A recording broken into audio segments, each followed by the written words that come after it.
Hi, I'm Greg. Welcome to Technical Difficulties. Please stand by. Hey, I thought I should do a walk around so you can see what it is we're working on. So this is a 1964 Jeep J-200. The grill is off right now, but it's right up there. Oop, right up there on the wall. So there's where it belongs. And I got this truck well before I was married, and after getting married it went into storage, and it's been there for 20-ish years. So while it's here at home in the garage, there were some big West Coast mirrors, and I took those off just to make it easier to fit in here. It's great because it's got different tires all over the place. Anyway, so there is some body damage. I'm probably just going to be leaving that the way it is for right now, and I'm working on making this mechanically sound. Pay no attention to all the crap in the back. It's just a convenient storage place. The tailgate has been beat to death. Piece of the bumper's missing. I'm not really sure that that's the original bumper. Certainly I'm sure that is not how a hitch is supposed to be attached, by just cutting a hole and doing some welding. This is the wrong light. I found out online via a Facebook group that this is a boat trailer light. So the correct one is over here, and there's a guy actually on the Facebook group that had the correct taillights for me, so I bought those off of him. The bed is pretty straight on this side. And, oh, gotta point out, this is my favorite tire. It's the Fat Herbie's Pro Track tire. Anyway, the tires still hold air. Amazing. And I don't know if you noticed that or not, but going back here, last time it was licensed, 1985. So been off the road for 35 years-ish. Missing the little button here on the doorknob. The window keeps falling off the track. I gotta figure out what's going on there. Again, I took the mirror off on this side. Most of the badging is here, which is pretty cool.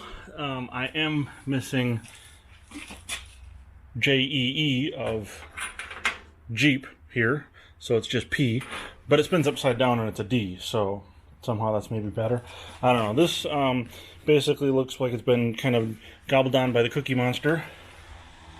And near as I can tell, probably at one point the hood had to be replaced, and it was replaced with a blue one that was painted red, and the red was not prepared correctly, so that is all flaking off. Inside is used for storage kind of right now too, but the seats have been stripped of all the upholstery. That was done 20 years ago when I first got it. That was one of the first things I did. Ripped all the upholstery off because it smelled really gross and moldy. Ripped all of that off, but I did keep, it's in a box up near the front, the vinyl that was the original seat. It had a cover over it. That's trash. The stuffing was all trash because it was all moldy and everything gross. Anyhow, here's more of the inside. And the floor pans, I don't know if you're going to be able to see that or not, rusted out and have been replaced with pieces of metal, which have since subsequently also rusted out. So I will be putting in real floorboards, reproduction ones, not just a piece of flat metal. The other thing I have to do is I have one bolt that didn't come out from the seat yet. By the way, it had shag carpeting, red shag carpeting put into it by the previous owner, and that's one of the pieces I can't get out because that bolt, so I gotta get that bolt out of there. Part of the vandalism of the previous owner was to cut a hole in the floor. Again, not sure if you're seeing that. Focusing failed. But it was originally a 3-speed transmission column shift. He wanted a floor shift, so he cut a hole in the floor. That'll have to be fixed. He was a big Mopar guy, so he stuck a Roadrunner sticker on it. and one in the back. Probably can't read that, but it just says Roadrunner. Anyway, up front, under the hood.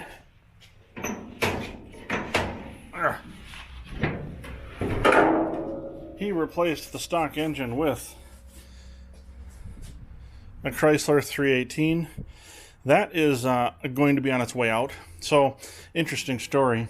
My nephew was over here a couple weeks ago now, and we were working on what is it going to take to get this engine out of here, figure out what it is, try and get it sold. And we were trying to... Hey, let me put some light over here.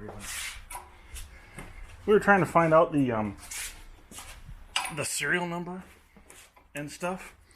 And so I pulled the exhaust manifold off and ended up finding the number down over there in the corner.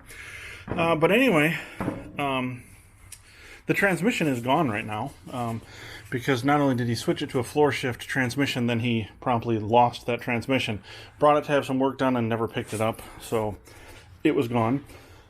So anyway, the transmission usually is part of what holds the engine in, I was pretty sure, although there are a couple motor mounts. Here. Yeah, that's not lit right. You're not going to see that. Right down there. And one on the other side. And I figured, hey, if I leave those on, the engine will be fine. And I was getting the exhaust manifolds off, and turns out that where the transmission was, the dude put like just a metal bar to hold up the backside of the engine.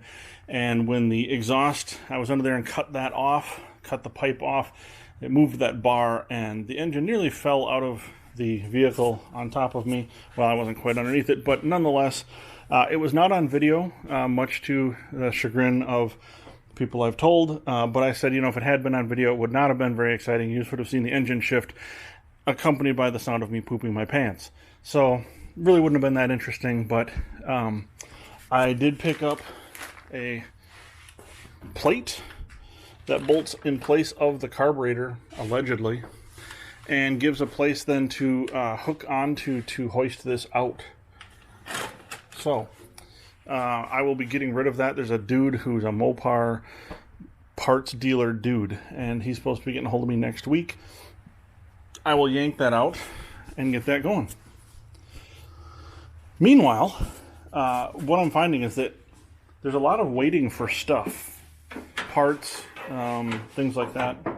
And so I'm going to get working on, I picked up off of eBay a couple years ago what is the correct engine for this. It is a Kaiser Tornado 230, made specifically for their Jeep line.